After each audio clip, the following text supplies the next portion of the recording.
سلامونه او نیکې هیلې منئ. زه یم عایز سباوون. تاسو ګورئ د کیسه ډیجیټل یوټیوب چینل. نن خبره کوو پر ډي آی خان یا ډیره اسماعیل خان کې درابڼ علاقه ده. هلته یو چاودنه سوې ده پر لیویز الکارانو باندې. څوک دي د پښین د خانوزي کسان دي، ولې باندې سوې ده، دوی چیرې روان او د پښین کم کسان چې هغه هلته څه کول او څو کسان پکې مړه سوي دي. له دې ما سوای تېره ورځ موږ تاسو ته خبر درکړی وو چې په کلات کې کوم معامله سوې د بلوچستان په هغه کې د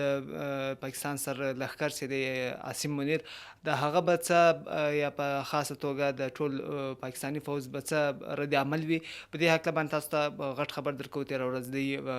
میټینګ کړی و، هلته سره لیدلي وو عاصم منیر کوم د پاکستان پوځ سر لښکر چې دی جنرال عاصم منیر هغه راغلی و او د مریضانو سره یا کوم زخمیان چې له هغوی سره یې لیده کاته کړې وو او د خاص بیان ورکړی دی. څه بیان ورکړی دی چې په هکله باندې دا خبر ته تاسو پورې دررسوله. دې ما سوای په کلات کې کومه حمله سوې وه، څنګه سوې وه، پر چا سوې وه، څنګه ترتیب ورته نیول سوی و، دا یو څه تفصیل راغلی دی، هغه تر تاسو پورې رسوو. او یو ساعت یو څه وخت مخته یو خبر راغلی و چې کوم د طالبانو کوم کس چې دی عباس ستانکزی د هغه یو کلیپ چلیږي. کلیپ رښتیا هم د ده د اډیو کوم کلیپ چې دی په پټه ځینې ریکارډ سوی دی. په هغه کې دی داسې خبرې کوي چې کوم د طالبانو کوم مشر چې دی د هغه کوم هره خبره منل نه دی پکار. کلیپ څنګه خپور سوی دی او څنګه دی څه پکې ویل سوي دي، دا خبر تر تاسو پورې دررسوو. اول کوم خبر چې دی په ډي آی خان کې ډیر اسماعیل خان په درابڼ سیمه ده. له دې تېره ورځ کوم مازدیګر وخت چې و هلته یو کوم د دې موټر چې و د لیویز کوم اهلکاران چې دي د هغوی موټر روان و له خانوزۍ څخه، د بلوچستان له خانوزۍ څخه د خیبر پښتونخوا و ډي آی خان ته. نو ډي آی خان کوم حدود چې دی د خیبر پښتونخوا کوم حدود چې دی درابڼ هلته چې دی داخل سوي و، پر دوی باندې فایرینګ سوی و او د دوی کوم موټر چې و هغوی اور اخیستی و. په دې دوی کوم کسان چې پکې ناست ول په هغه کې څلور لیویز کوم کسان و، یو پکې ډرایور و، دا پکې وسوځېدل او هلته کوم موټر چې و هغه بالکل وچاودېدی. دا کم لیویز کم اهلکاران چې وو د پښین د خانوزۍ سره د دوی تعلق ولو او شاوخوا 3 ورځې وړاندې له خانوزۍ څخه یو ټرک چې و هغه اغوا سوی و او بیا وروسته بیا په ډیر اسماعیل خان کې هغه ټرک چې و هغه نیول سوی و او بیا کوم امنیتي کوم ځواکونه چې هغوی دوی ته حاله کړی و چې راسئ ستاسو کوم ټرک چې دی یا کوم موټر چې دی کوم اغوا سوی دی، تاسې ریپورټ دغه پسې ګرځئ، ریپورټ درج سوی دی، هغه دلته نیول سوی دی. نو دوی له دې ځای څخه روان سوي وو، هلته به تلو ډیر اسماعیل خان ته له هغه ټرک به راوستی، له دې سره کوم کسان هلته نیول سوي دي هغه به هم نیول او دلته تر دې ځای پورې بیا تر خانوزۍ پورې بیا رارسول. خو کله چې دوی په لار یو له خانوزۍ څخه و ډیر اسماعیل خان ته په لار یو درابڼ کومه سیمه چې ده چې د خیبر پښتونخوا علاقه ده، ډیر اسماعیل خان ته نږدې ده، هلته پر دوی باندې دا واقعه چې وسوله او دوی کوم موټر چې و هغه نامعلومه وسله وال چې و هغه یې وسوځوی او فایرینګ یې ورباندې وکړی. موټر چې و هغه له زیات اور څخه وچاودېدی او هلته چې کوم کسان وو پکې 4 لیویز کم کسان چې و هغه پکې وسوځېدل او له هغه ماسې یو کوم ډرایور چې و هغه هم په دې موټر کې وسوځېدی او ووژل سول. موږ تاسو ته خبر درکړی و د کلات د حملې په هکله باندې چې کلات کوم حمله چې د څنګه وسوه. کلات حمله یو څه نوي کوم تفصیلات چې دي هغه راغلي دي. حمله داسې وله چې په د جمعې او د هفتې په شپه چې وله شاوخوا 8 بجې د بلوچ بیلتون غوښتونکو وسلوالو کوم حمله چې هغه پیل سوې وه. حمله څه داسې وه چې له پنجګور څخه چې ایران ته نږدې ده یو کم پوځي کم کسان چې و هغه را روان وو، د دوی چټۍ سوې وه، دوی په چټۍ را روان وو، تر کوټې پورې به راتلو او له کوټ څخه به بیا د پاکستان نورو سیمو چیرې د دوی کورونه و هلته به تلو او دا چټۍ چې وله هغه بیا تېروله. بلوز کم بلتون غوښتونکي کم کسان چې دي هغوی ته دا خبر ورغلی و په تېر څو وختونو کې موږ دا شهیدان پاتې سوي وو چې دوی کم استخبارات چې دي هغه تېز سوي دي او دوی داسې کم حملې چې دي هغه کړي هغه که د کوټې ریلوے سټیشن سي هغه هم داسې فوجیانو چې ول هغه تللو په چوټۍ باندې یا کم خپل سیمو ته تلو د استخبارات درلودل چې دا کسان یا دا کم فوجي کم کسان چې دي هغه روان دي هلته معامله ورباندې وکړه دغه رقم یو څه وخت وړاندې په غوزدار سیمه کې روانو بس روانو د کم کسان چې هغه هم داسې رپورټونه و چې په دې کې هم فوجیان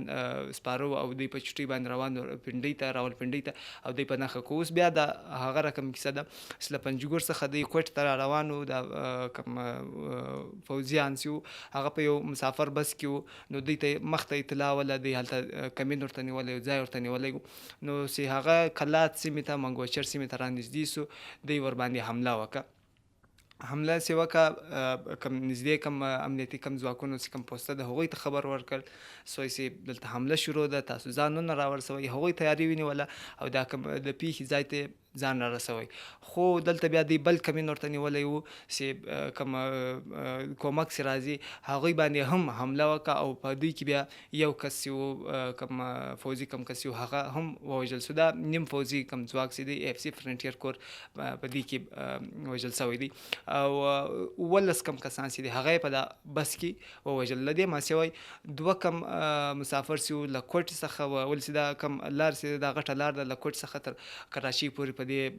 لاره باندې هر ورځ لسګونه کم موټران او کم بسونه چې دي کراچۍ ته کسان ځي او راځي هم دغه غټه یوازینۍ لار ده د کوټې او د کراچۍ تر مابینځ نو دلته کم موټران چې کم بسونه چې د مسافرو کم بسونه چې په هغوی باندې فایرینګ وسو او کم کسان چې دوه کم کسان دي هغه پکې معمولی زخمیان هم سو په پښو کې لګېدلي دي هغه کم زخمیان چې دي هغه د کوټې سیول لختون ته وړي دي اوس کم رد عمل چې دی یا کم دا غټه حمله ده شاوخوا کم 18 کم فوجیان چې دی یا کم امنیتي کم ځواکونه چې دی هغه پکې وژل شوي دي خو په بدل کې د پاکستان ویاند اداره اس پی آر دا ویلي دي چې 12 کسان چې دی هغه دوی وژلي هم دي کم حمله چې دا یو غټه حمله ګڼل کېږي او په یو ځای باندې دومره زیات کم امنیتي کم عسکر چې دی هغه وژل کېږي نو پاکستاني کم مشر چې دی سرلښکر چې دی جنرال عاصم منیر هغه سخت بیان ور باندې ورکړی دی او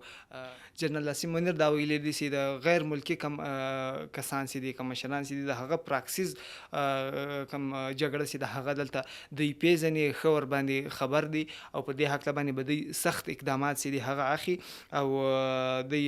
د دو په وینا چې دی دوه مخه کم کسان چې دی دوه مخه کم مستوى چې هغه دی په ښه توګه پیژني او دوی دا لفظونه یاد کړي چې نام نهاد کم دښمنان چې دي دوست دښمن یعنی په ظاهره د دوستۍ کم لباس دی هغه دی او په اصل کې چې دی د دو په وینا یا د دو لفظو سمو دا مطلب اخیستلی سوی چې هغه په اصل کې دښمن دی نو دوی دا کم کسان چې دي د هغوی مخنیوي کوي او دوی دا پیژني په ښه دغه کوي او کم د دو کم لفظونه چې هغه تر تاسو پورې رسوم وایي که دوی وایي که هر رقم وي او که هر ځای وي دوی به پاکستاني پوج او پاکستاني قوم چې دی هغه به د دوی مخته مطلب دوی به پسې ورځي او دا کم مستوال چې دی هغه به د دوی مخته شرمنده کېږي شکست بخوري د دو په وینا باندې او دوی به هر ځای کوي او هر وخت چې به وي دوی به پسې ورځي او پر هغوی باندې به جوابي کم حمله چې د هغه به کوي او خپل کم بدل چې دی هغه به اخی دا اوس یو غټ کم کنفیوژن چې دی یا کم دغه چې دی هغه مخته راغلی هغه په دې خاطر چې کم ټي ټي پی چې د کم د ټي ټي پی کم وسلوال چې دي هغوی باندې په وار وار که پاکستاني فوجیان چې که پاکستاني حکومت چې هغوی په وار دا تورونه لګولي چې په افغانستان کې دا میشت دي او هلته کم تیاری چې د هغه هلته کوي او دلته بیا دوی حملې کوي اوس کم بلوچ کم وسلوال چې دی یا بلوچ بلتون غوښتونکي کم وسلوال چې دي دا ذمواري هم له بي ال اے بلوچ لیبریشن آرمي چې دی د هغه څخه جلا شوې یو ډله د هغې منلې ده یعنې بلوچ بلتون غوښتونکي وسلوال دي دا کم کسان چې دي دا بیا د دوی تاسو که یاد وي تیر کال کله چې د پاکستان او د ایران تر مابینځ یو شخړه رامنځته سوې وه سیاسي وه خو کم کسان چې د پاکستان په حدودو کې چې ایراني ځواکونه په وار وار دا تورونه په پاکستان لګوي چې کوم کسان هلته دوی ته سرخوږی جوړوي ایران حکومت ته د هغوی پناه کوم ځایونه دي هغه په پاکستان کې په خاصه توګه د بلوچستان کم سرحدي کم سیمې چې له ایران سره په دې سیمو کې میشت دي او د دې یوازې دا کسان نه دي د کورنۍ هم دلته میشت دي. نو تیر کال ایرانی کم ځواکونه چې هغوی په د کسانو باندې هوایي حمله کړې وه د پاکستاني حدودو کې په بلوچستان کې په جواب کې بیا کم پاکستاني کم ځواکونه چې دي یا پاکستاني کم حکومت چې دی هغوی په وار وار دا تورونه لګولي دي چې د دوی مخالف کم کسان چې دي هغه که بلوچ بیلتون غوښتونکي وسوال کم کسان خبر رسېده هغه بیا په ایران کې په خاصه توګه په ایران کم سیستان کم صوبه چې ده په دې کې میشت دي او هلته د دوی کورنۍ دي هلته د دستورونه هم لګول سوي اوسي هلته د دې فوجي کم کیمپونه چې دي هم هغه هم هلته دي په ذات شمېر هلته فعاله دي او کم ایراني کم حکومت چې دی هغه څه نه ورته وایي منع کوي یې نه. نو اوس کم د فوز کم سرلښکر چې دی جنرال عاصم منیر کله دا خبره کړې ده نو داسې مطلب ځینې اخیستی سوی چې د ایران او د پاکستان تر مابینځ به یو څه کم حالات چې دي شاید په راروانو ورځو کې یو څه خراب سي ورته کتل پکار دي چې څنګه به خرابي مطلب پاکستاني کم فوجیان چې دي هغه به پسې وراوړي هلته به کم وسوال که د دوی په وینا چې هلته میشت دي په سیستان بلوچستان کې د ایراني کم سیمه چې ده هلته به د هغوی په نښه کوي د تیر په شان داسې هوایي برید به کوي یا به بل داسې څه وي هغه په راروان وخت کې تر داسې پورې د رسوو او معلومیږي به خو فعلا داسې معلومیږي چې کوم د کلات کم حمله چې ده د دې کم جواب چې دی هغه به سخت وي او څه به کېږي دا ته به اوس په انتظار یو. بلوچ بیلتون غوښتونکي وسلوال چې دی هغه بیا د دې کم ځواب چې دی هغه په کوم طریقه وایي هغه هم یو ځان ته یو بحث دی. راځو خبره کوو د عباس ستانکزی څو ورځې وړاندې د هلته چې کوم بیانونه ورکړي وو داسې بیان د نجونو د تعلیم په هکله باندې وو خو بیا په دې باندې چې کوم د خاص کر په کندهار کم طالبان چې دي یا د هلته چې کوم نږدې کم کسان چې هغوی یو څه خوا ور باندې بده کړې وه او داسې ریپورټونه راغلي وو چې د عباس ستانکزي د نیولو امر سوی دی خو دا کم ریپورټونه چې دي دا د طالبانو کم حکومت چې دی د هغوی لوري په دې هکله باندې هیڅ نه دي ویل سوي چې دا واقعي هم راغلي دي کاسې پروپاګنډه ده په دې هکله باندې زیاتره پروپاګنډه هم کیږي په خاصه توګه هغه کم چینلان چې دي هغه کم کسان چې دي چې بهر میشت دي نو هغه د طالبانو په خلاف باندې په زیاته توګه په اکثره وخت لیدل کیږي چې داسې خبرونه مخې ته راوړي چې هغه بالکل سر و پښې معلوم نه وي نو دا کم امر چې و هغه په واقع هم سوی و که نه و سوی خو داسې خبرونه راغلي و چې امر سوی دي چې عباس ستانکزی ونیول سي او عباس ستانکزی کوم چې دی هغه په قطر کې چې کله مذاکرات کېدو د امریکا او د پاکستان د وبخي د طالبانو تر مابینځ نو دی زیات پکې فعال و دی له طالبانو پخواني دور راهیسې په سیاسي توګه چې دی هغه ډېر اثر سرخ لري او په دې سیاسي معاملاتو باندې تر ډېره حده پورې پوه هم دی او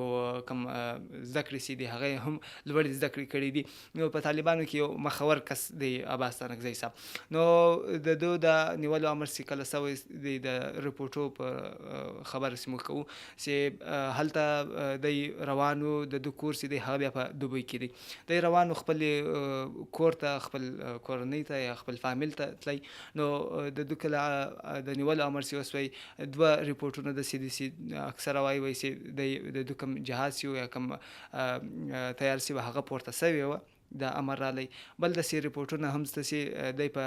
هوایي ډګر کې یا په ایرپورټ کې و او دا کوم د دوی د نیولو امر رالی خو بیا هم دی ولاړی او په دې کې طالب کم نور کم مشران چې دي هغوی په دې کې ورسره کومک وکړي هغه موږ که چیرې د دې خبره کې حقیقت وي نو تر ډېر حده پورې مو پوهېږو ولې کومک سره وکړي. د هغه غټه وجه دا ده چې که چیرې د طالبانو دونه کم مشر کم کس دی هغه که نیول کېږي نو د طالبانو خپل منځني کم اختلافات چې دي کوي هغه به بالکل زیات سي او په ښکاره به سي او کم اختلافات چې دي هغه به بالکل مخې ته راسي او رسنیو به باندې ریپورټونه ورباندې راځي او د دې خپل کم کسان چې د هغوی تر مابینځ ډېر نفاق پیدا کېږي. نو دا یو داسې پرېکړه ده چې د طالبانو خپل کم منځنۍ کم اختلافات چې که چیرې چا کومک ورسره کړی وي ډېر د هوښیارۍ یو اقدام دی سوی دی چې مطلب دا کم اختلافات چې دي هغه زیات نه سي او ښکاره نه سي. نو دا زما په وینا یا زما په نظر ډېر ښه اقدام سوی دی چې له دوی سره یو کومک سوی دی. دا بیا ځان خبر ده چې د دوی خلاف دی نه دی خبر نه دی خلاف. اوس کم تازه کم بیان چې راغلی دی نن چې کوم دغه دی د دوی یو اډیو چا په پټه ځینې کړی دی یو مجلس روان دی په هغه کې دی خبرې داسې کوي چې که چیرې د افغانستان ورانیږي او سبب یې دا ګرځي چې کوم د امیر المؤمنین د دوی په وینا چې کوم امیر المؤمنین دی د هغه داسې پرېکړې کوي هغه پرېکړې یې سبب ګرځي نو د دوی په وینا چې دا پرېکړې باید چې ونه منل سي یا کوم د دوی مشر چې دی ملا هیبت الله صاحب چې دی هغوی ته داسې دومره درجه ورنه کړل چې هغه د خدای او د رسول مرتبې ته ورسي. دا خبرې تر کومه حده پورې د دوی خپلې دي په دې کې هم یو ولې چې کوم ټکنالوژي چې د هغه ډېر پرمختګ کړی دی کوم پروپاګاندا چې د هغه په وخت دا رقم مخې ته راغلی ده اوس کتل پکار دی چې دا خبرې واقعي دوی هم کړی دي او بیا په پټه ځینې ریکارډ سوي دي د خپل څه نظر ور باندې لري که څه هم دی اوس له افغانستان وتلی دی او په دوبۍ کې دی د طالبانو تر مابینځ خپل کم اختلافات چې د هغه تر کومه حده پورې ستا اول خبره خو دا ده که یې تر کومه حده پورې رسېدلي ولې ټویټر یا ایکس تاسو وګورئ اکثره داسې کم پوسټونه چې دي پخوا دی دا ردول چې کم اختلافات چې دي هغه ستا اوس کم سے کم دا ردېدل چې دي هغه مخې ته نه راځي کم سے کم دا ویل کېږي تایید نه کیږي مطلب اختلافات سته